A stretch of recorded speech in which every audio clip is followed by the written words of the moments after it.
বেনারসি মানুষ কত দূর থেকে আসে, কত কিছু প্ল্যান করে শুধু এই জায়গাটাকে একবার দেখবে বলে। আর সেই জায়গাটাই এখন আমার এভরিডে লাইফের একটা অংশ হয়ে গেছে। এখানে থাকলে আমার মধ্যে একটা খুব পজিটিভ ফিলিং কাজ করে। মনে হয় আমি যেন ভগবানের খুব কাছাকাছি আছি। হয়তো আসলে জায়গাটা যতটা না আমাদের চেঞ্জ করে, তার থেকেও বেশি আমাদের মাইন্ডসেট আমাদের চেঞ্জ করে।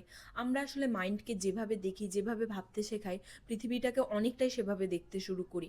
আর এই পজিটিভ থিঙ্কিং থেকেই আমি নিজের মধ্যে একটা নতুন জিনিস বুঝতে শিখেছি, কাইন্ডনেস।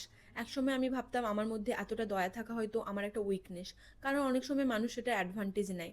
কিন্তু এখন মনে হয় না এটা আমার উইকনেস, কারণ মানুষের মধ্যে কাম, ক্রোধ, লোভ, মোহ, মদ, মাৎসর্য, এই ষড়রিপু থাকা খুবই স্বাভাবিক।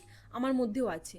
কিন্তু তার মাঝেও যদি কারোর জন্য একটু ভালো চাইতে পারি, কাউকে কষ্ট না দেওয়ার চেষ্টা করি, তাহলে সেটাই তো একটা কনসিয়াস চয়েস।